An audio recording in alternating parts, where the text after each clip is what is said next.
It's time to lend a helping hand. Help me out. Help a brother out, man. It's asking for a friend on the Morning Hustle. Yep. 866-HUSTLE-8, 866-487-853 is the number you need to know. And Rebecca, the relationship wrecker, hit us up at 866-HUSTLE-8. And here's what she got going on. I thought my boyfriend had cheated on me. Okay, we went through kind of like a weird patch.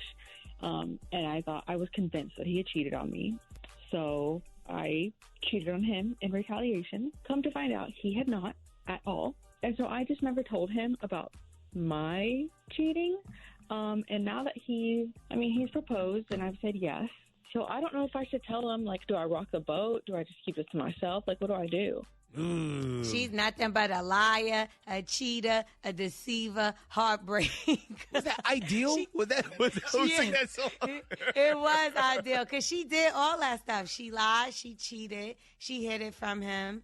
And, you accepted his ring knowing that you were low down dirty. Shame. And to quote the great Christopher Wallace, she was dead wrong. Like, she thought she had her dude dead to rights, and instead of having a conversation about it, she's like, oh, you could do it, I could do it too. So what should she do? She say something, keep it to herself, possibly jeopardizing the whole marriage? Yeah. Holla at us. Yeah. 866 Yeah, she should have kept it to herself. What? Everything. Her poom-poom. The box, everything. Good morning. I think I've been through this before, and keeping it a secret kind of backfired on me, but I think she should tell him. And another thing, I think women, we at a certain age, it's one thing when you're younger, but at a certain age, giving away spite coochie is just ridiculous. Now. You should not be trying to having sex with a guy just because a guy did it. Like, you just adding mileage on your shit for no reason. I just wouldn't be doing it. And I can tell you, as a person who's been on the receiving end of spite coochie, it feels different for the person on the other end, too. Like, it's just bad all around. Good morning. Yeah, and you're going to regret it. You always end up regretting it in the end. At the time, it feels like sweet revenge, but then you end up feeling like crap. Both people. Good morning.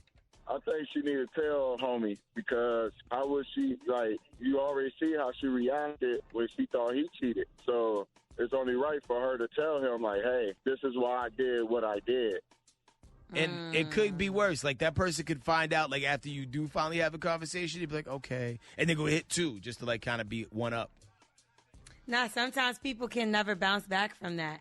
To be betrayed, and especially over something that you didn't even do, it's like it make you just want to violate the person. And I'm not even going to say, like, spitefully. It's just kind of like sometimes you lose feelings for them just as a whole. It's hard to get them back. There's the emotional component, and people do hold on to baggage. Like, I would hold on to that if I was the dude, like a draw four in an argument every single time. Well, what you gonna do? Go cheat on me again, huh? Good morning. Exactly. I don't think she should say nothing unless she don't want to get married, because then you're gonna find out who she is, and how can you say that ain't gonna happen again? But then on the other side, too, Lo, like, let's just say if they do get married, she doesn't say anything. That weight is still going to be going into the marriage. Now, she's never not going to think about it unless she's that cold-blooded. I had a situation, and it was, like, difficult for me to say something, but it was, like, every time he would be around the dude, because they were, like, cool, but I knew the dude or before him, and I didn't want to say nothing, but I was like, man, I just got to tell him. You know what I mean? I'm like, man, this guy's going to tell him anyway. And he never did. Oh, and actually, he stopped being cool with the dude, actually. But, like, I guess it was because I ended up telling him the truth and the guy didn't. But you felt like you had a weight lifted off his shoulder, didn't you?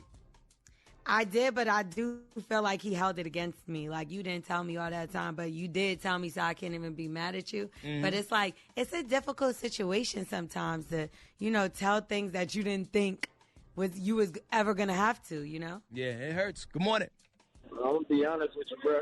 Honesty is the best policy. Don't go into this marriage thinking stuff sweet, thinking you're going to hold it back. Because everything you do in the dark coming in life, might as well just be upfront and honest with him. And if he love her enough, he'll keep it moving. I've been married 16 years. Me and my wife, we both done the same thing, and we still is.